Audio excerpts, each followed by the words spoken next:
some things. We didn't really finish this section yesterday, I don't think. No, we are about halfway through. So, friends, back in Romans 13 today as we continue this this very interesting thread that Paul introduced in the first part of this chapter and that we continue with today, the idea of the relationship between a person of faith and the government or the empire, or maybe in some way authority. I don't know if Paul thought if government meant for Paul what it means for us, because it's a very different system with very different set of assumptions in a much different time and place. But there is the underlying exploration here of what does it mean to live under authority. And so we continue today, believe that we are in verse 5. So let's just jump in there. Therefore, one must be subject, not only because of wrath, but also because of conscience. For the same reason, you also pay taxes.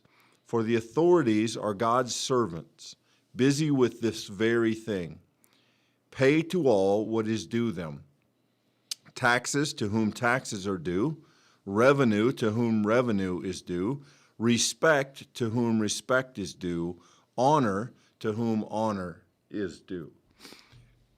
So, again, this is, I think, generally in keeping with the idea we saw yesterday that Paul is calling Christians to be reasonable, responsible, and quote-unquote good citizens. That does not mean to be lockstep with everything that happens in a government. It does not mean to approve things that are not equitable, that are not right. It means that, generally speaking, Christians ought not to fear those over them, and they ought to work within the system to support those who are tasked with ruling or with leading.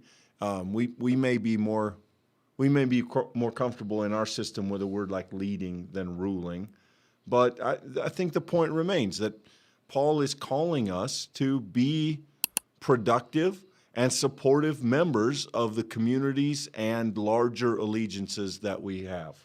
Yeah, yesterday I went on this semi-long rant about Luther and the idea of the sword and the role of the state. We get that from verse 4, this idea that authority bears the sword, the idea that the authorities they're responsible for maintaining order, and they have the physical means by which they're entrusted to do that. What we have in verse 5 is this idea that you should comply with the authorities to whatever extent is possible, not just out of fear of what they could do, not just in fear of the consequences, but because of an internal conscience. And this word in Scripture actually has quite a bit of conversation surrounding about what the Christian conscience is describing, how we should understand it. That's a different topic for a different time. What I think is interesting here, Clint, is that it seems that Paul is making the argument that the extent to which authorities create order, they are in some ways creating a world that mirrors the kind of internal construct of conscience, in the same way that our conscience provides a kind of order in our life. It helps us, in most situations, live within some bounds.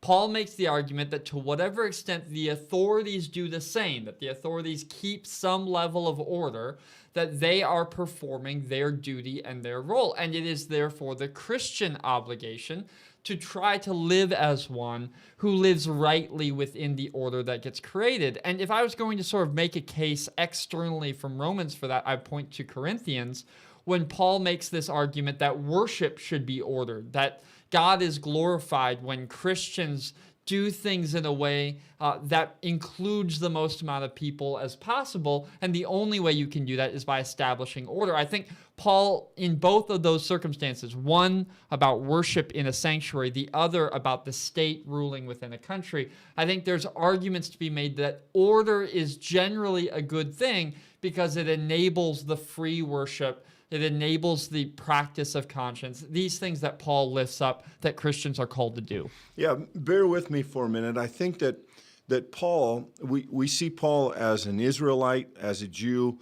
as a person familiar with the Old Testament, and the Old Testament is filled with this very assumption that God uses authorities of earth to institute his will in human life. So the king is a servant of God. There are times in the Old Testament that other nations are used even to punish Israel. And so this idea that the systems of authority on earth are part of the system, part of the way that God enforces justice and his will upon the earth is well established in the Old Testament, and Paul is comfortable with that, and therefore Paul, I think, is in a fairly consistent position to essentially say that trusting the system is an extension of trusting God. That if we put our faith in God, then that includes those who govern us. It includes the assumption that God has them there, that God is using them for his purposes, that they too, that there's not this kind of idea of separation of church and state that we classically know it as Americans. Now, we would want to say that, again, as we tried yesterday, this isn't everything that would be said about human government, but the point is important that Paul calls us to good citizenship, and I think that matters. Now, the problem, I think, with wanting to maybe take these words literally is that we live in such a divided time that we probably miss the reality that if you would appeal to these words, if you would appeal to these passages when your preferred person is in office, you can't then ignore them when the other team's person is in power. If we're going to say that we are subject to governing authorities and that we trust that God has placed them in place, we can't say, well, God only put the ones we like in place so we don't have to listen to the other ones. There's not that loophole in this passage. We don't get to do that. We get to hear this call to live as proper citizens, to be subject to the authorities, not only because of their power, but because of our conscience, and to pay what is due. And we could have some conversations about what is due. But many times in Christian history, Christians have argued that faith leads us to withdraw from the world. Right. That faith leads us away from things like government and civil duties and taxes and whatever it is. And I think it's very interesting that even in a moment where there's some tension between the Christian church and the Roman government, Paul is arguing just the opposite. Yeah, and this section here is essential that we keep this in order, because what I've heard some people interpret this passage to say, and I think I respectfully disagree, is that God anoints the authorities as a good unto themselves. I don't think that's what Paul is saying here. I think I point to verse 6, where my translation, the NIV, says, "For the authorities are God's servants," and God's is possessive there. God has these servants.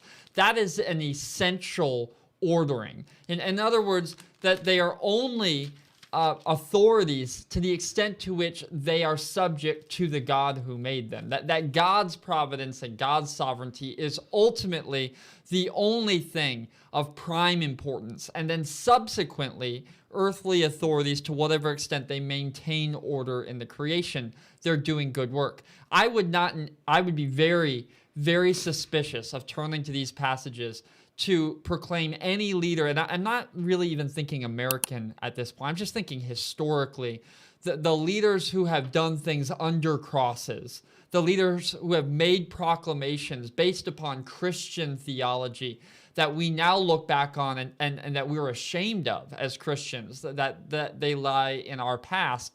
I think we should be very, very careful to recognize that ultimately it is God's call. It is God's sovereignty. It's God's providence that matters.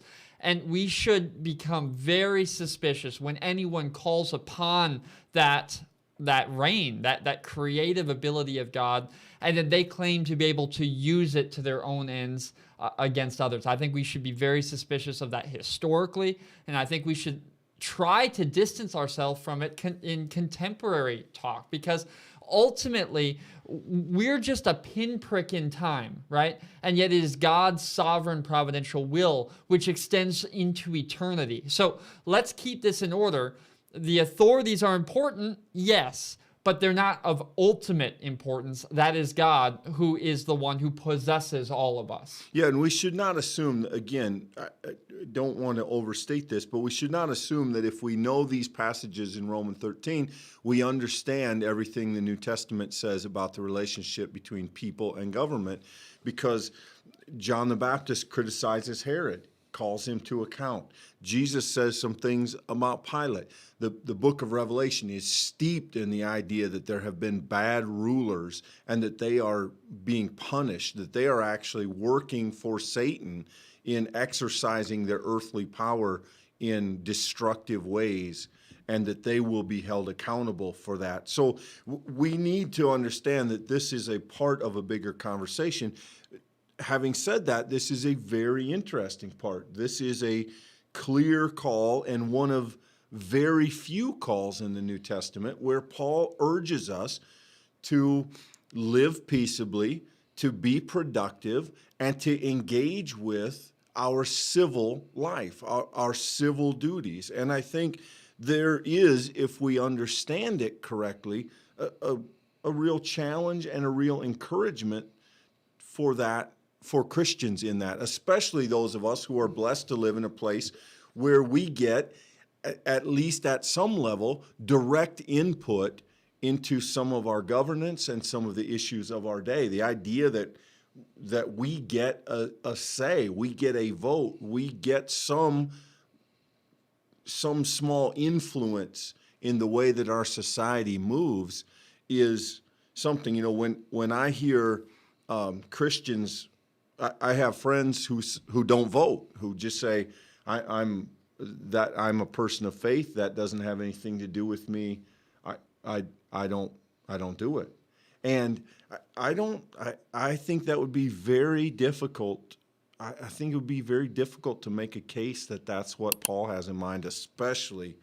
I mean, I don't think that would be possible in this passage. We can't skip ahead here, but I just want to add to that, Clint, that ultimately I think that's one of the most disappointing losses experienced in a time of such extreme polarization, and in so many ways people divided by things that are both seen and unseen, is that ultimately we forget that at its core, though Christians may be of differing opinions of how to move things forward in the proper direction, largely the proper direction is agreed upon. I mean, we're about to turn to verse 8 tomorrow, when we're going to talk about the preeminence, the core Christian conviction that we are called to love one another. And we're reminded of Jesus' call to love even our enemies. And so as Christians engage with the kind of things that live beyond our immediate circle, the governance of our communities, our states, our worlds, however that's divided out and however that power is allocated, Christians are called to use whatever power we exist at, whatever place in that governing structure we find ourselves, for the sake of loving one another. And that is a conversation in these polarized times I have heard precious too few times, is that people remind us that ultimately, regardless of how you think we're going to get to the loving, this is all about loving. This is all about serving another person. This is all about lifting up those who are weak, helping those who have no voice to find their voice, those of us who are in positions of our Christian responsibility to use that responsibility in service and love to neighbor, as Christ gave his life for us. So ultimately, this section in the time in which we live might seem controversial, but I don't think if Paul was here, it would be controversial. I think it would be for him a very sensible, grounded, practical kind of theology of loving your neighbor